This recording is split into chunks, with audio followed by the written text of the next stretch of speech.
My name is Farah Ahmed and I'm Director of Education and Research at Islamic Shakhsiyya Foundation and a postdoctoral fellow at the University of Cambridge.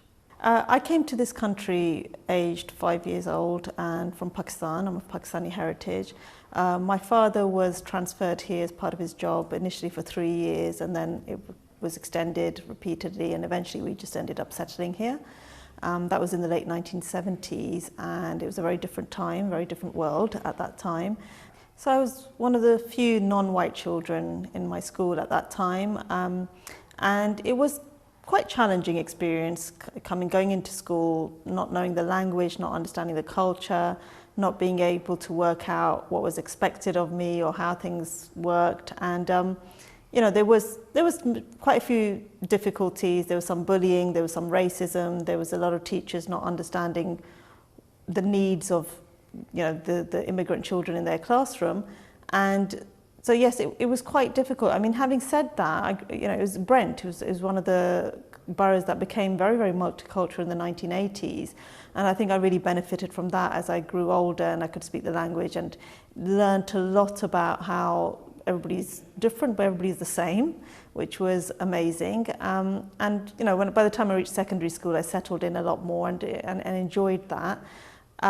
Family life at home was, a lot of people sort of say it was a little bit idyllic, in that, you know, I remember one of my friends saying, oh, you know, you're like the Waltons, your family. There's a lot of, I have 6 sisters, and we spent a lot of time at home just messing about, playing with each other, doing all sorts of different things, getting up to a bit of mischief. But it was a lot more innocent time, I think, than now. I really had a childhood which, you know, was secure at home and being taught about Islam as a way of life, understanding my deen, and having to navigate the difference between what I was being taught at home, the culture at home, and the society outside. So that's always, I think, a challenging thing for Muslim children growing up in a non-Muslim society.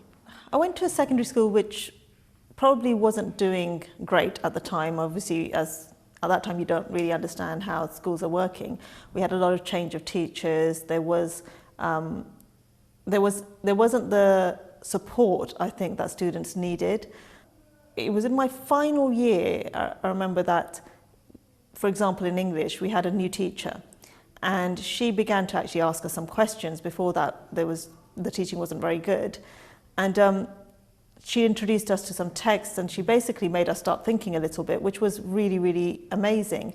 And I remember having a discussion with her at the time, because being a bit naive, she was asking questions about racism, and I said, oh, well, we don't have that, because I'd never experienced it. I said, that was before, we don't have that anymore. It was something I hadn't experienced recently. And she said, well, what makes you say that?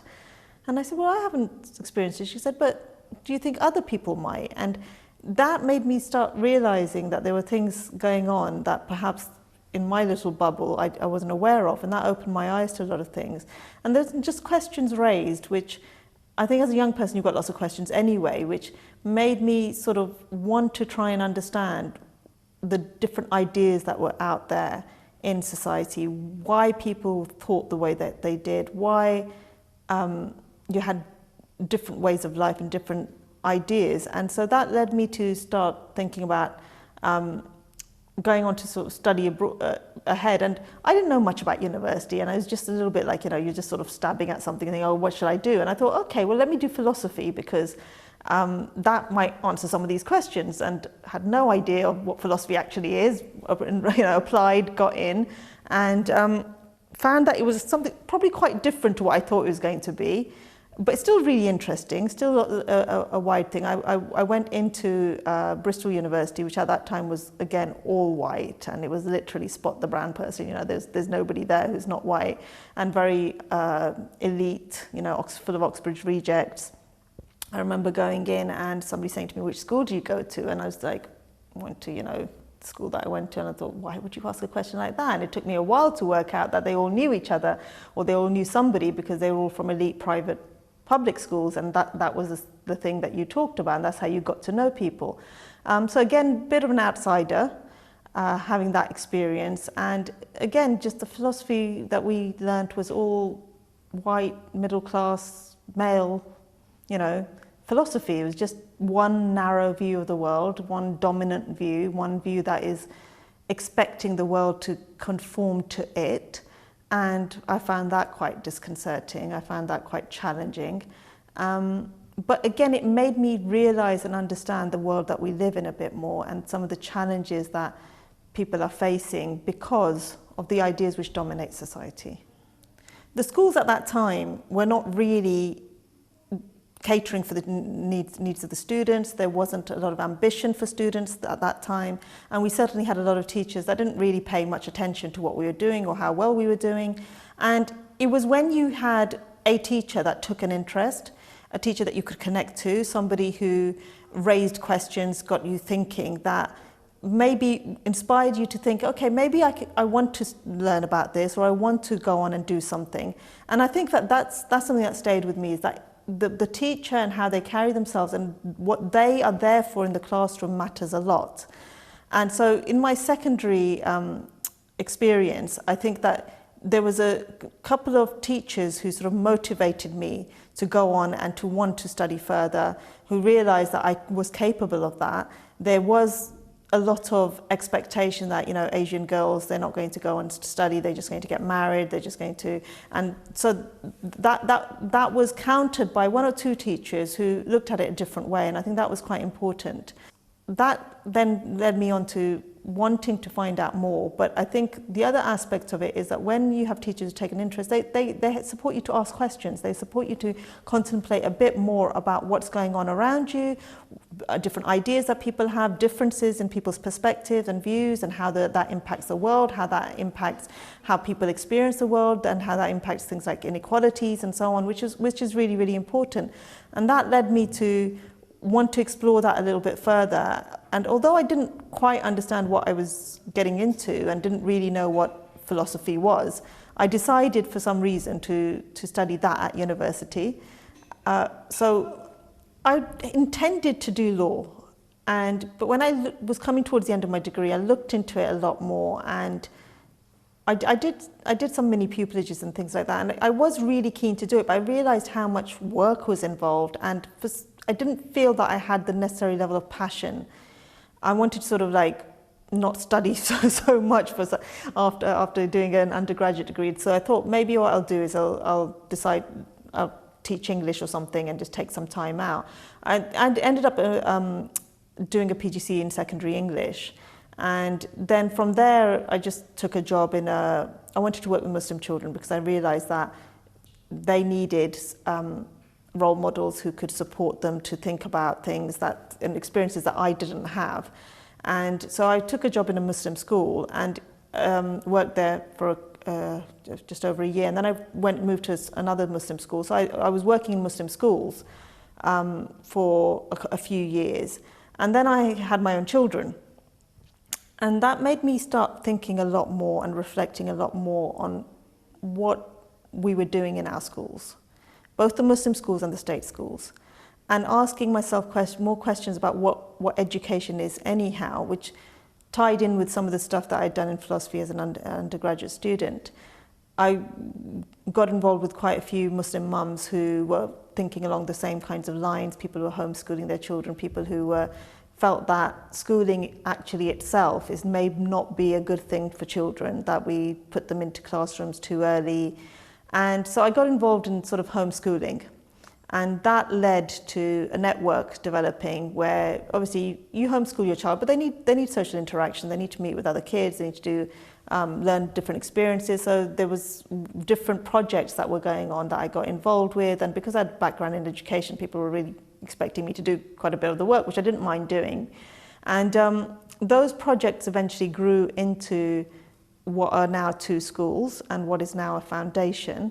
And so that led me into working in the schools founding and working in the schools that my children were in, and trying to develop those schools. Because, so you might want to ask why you go from homeschooling to schools. So the answer to that would be the system that we live in.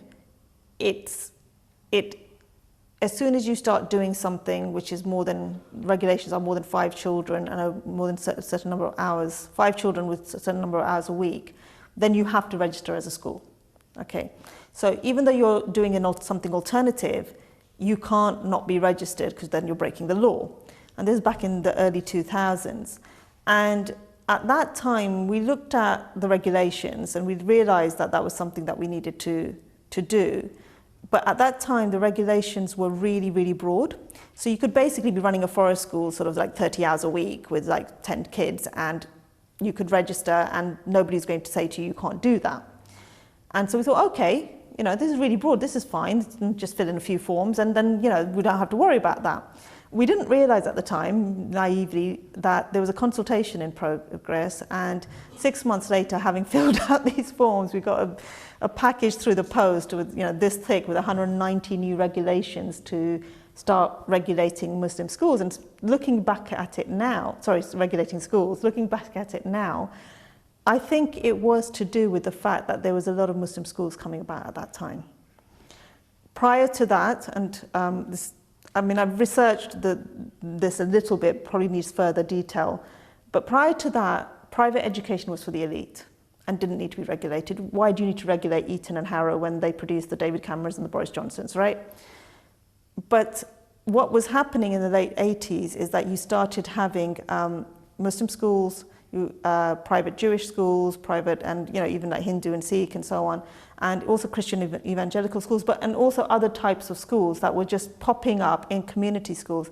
And Ofsted had got wind of this and realized that something needed to be done to regulate these. So that's what happened then. And one of the things that is really interesting is our journey over the last 17 years is successively Ofsted have increased the regulations, narrowed the scope of what an independent school can do to the point where I think from about 7 or 8 years ago now, they are very actively trying to regulate so that independent schools are effectively the same as state schools. So that's partly due to the academization of education and various other political forces coming in. So we've kind of been caught up in that. We've managed to maintain a lot of our alternative practices, and I think the main reason for that is because of the principles that we've developed. What we do as a foundation is we, from the first day, began to sort of research what is education, okay? Everybody uses this term, everybody's an expert in this, okay? Everybody thinks they know what education is and they know what education is supposed to be. But what does it even mean? And if we start looking at it as Muslims, if we understand that Islam is a way of life, then what do we mean by education as Muslims? And there are a number of Arabic terms or terms that are used in Islamic Muslim languages for education. So you have tarbiyah, you have ta'aleem, you have ta'deeb, you have tazkiyah, you have all sorts of different terms. Each of them has its own meaning. And none of them mean going to a school and getting a qualification. That doesn't come anywhere. So there was some research that we were engaged in that began to underpin what we were trying to do, which is, what does tarbiyah mean in the 21st century context? What does a Muslim child growing up in the UK need to know, need to understand, need to be, need to think, need to feel, need to explore? What does it mean to be a Muslim growing up 21st century in the UK? What does it mean to nurture that child? What is a child? What's a human being? There are really, really deep answers to this in our own tradition. And having looked at that, what we realized that actually what you need is certain principles that guide how you then educate. Okay, so everything that you do would then be guided by these principles. So we devised 7 principles. For example, one principle is that the aim of education is to develop shakhsiyya Islamiyya, which means Islamic personality, but it means a lot more than that. So the way we understand that is not, a lot of people think to be an Islamic personality, you're just some sort of robot that's following rules and regulations from Islam. And that's not what you find in this era. That's not what you find in Islamic history. It's certainly not what you find in Islamic scholarship. Actually, what you find is a sense of agency where individuals are accepting Islam because they want to, because they believe in it, because they're convinced in it, because they understand it to be the haqq, the truth, and then they're learning about what that means, and then they're bringing that into their lives and into their communities and into their societies. That's what you find.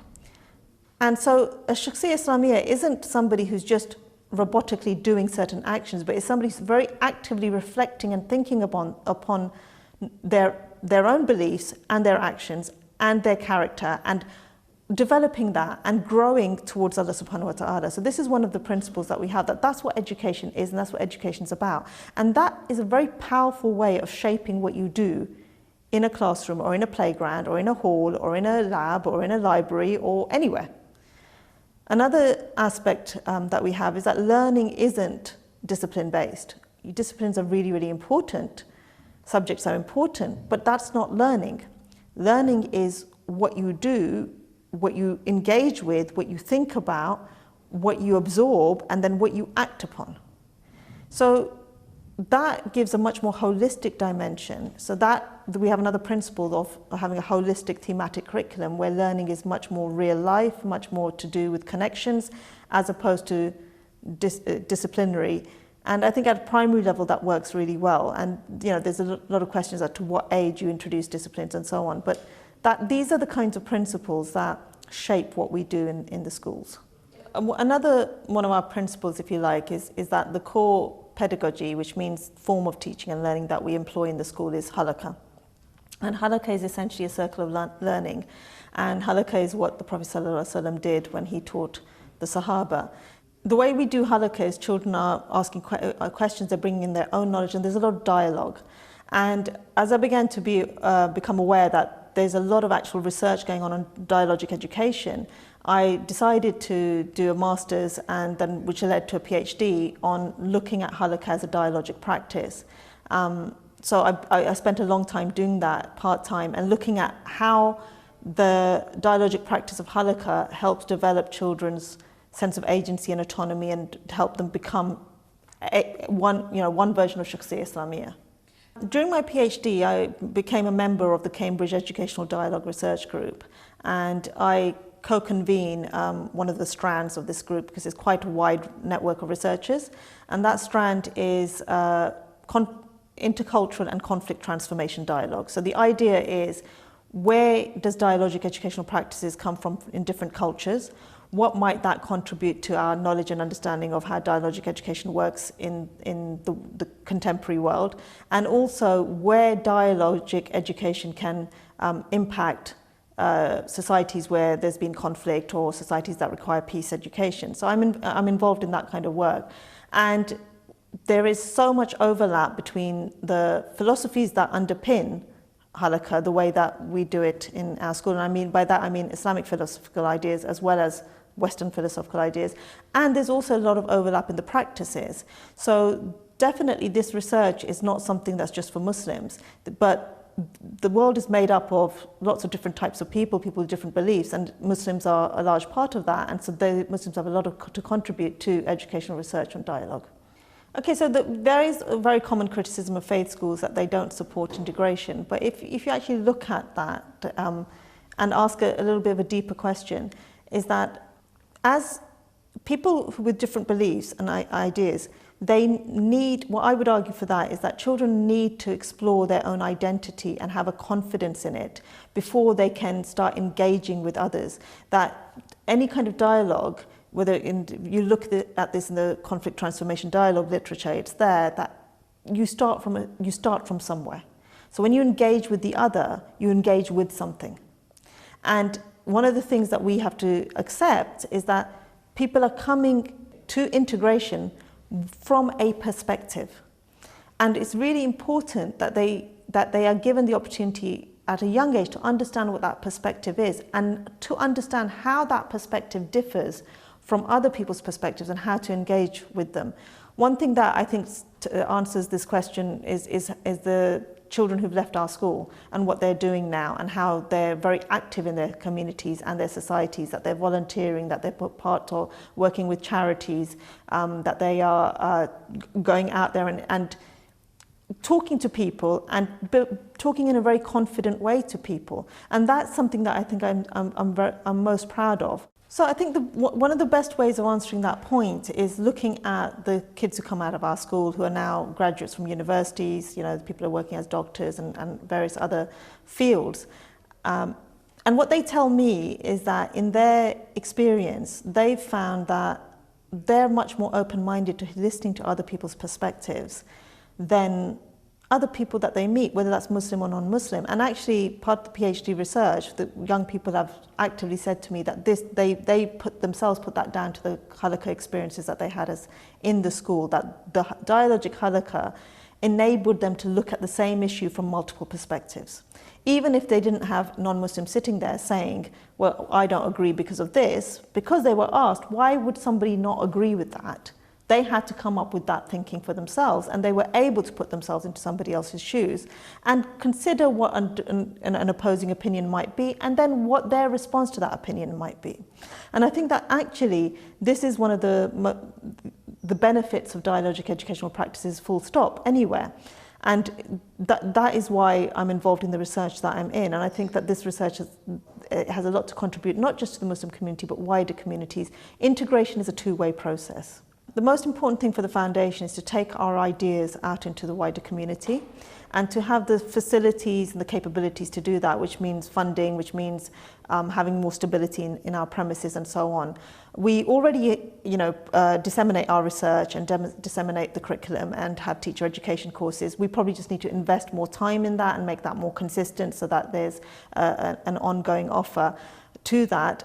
That links actually very much to what I'm going to be doing next, which is a postdoctoral fellowship at the University of Cambridge. And what I will be doing is looking at introducing dialogic halakha into Muslim supplementary schools. So we're talking about maktabs, mosque schools, madrasas, because 95% of Muslim children don't go to Muslim schools. They go to state schools, and then they go to, many of them go to supplementary schools after school.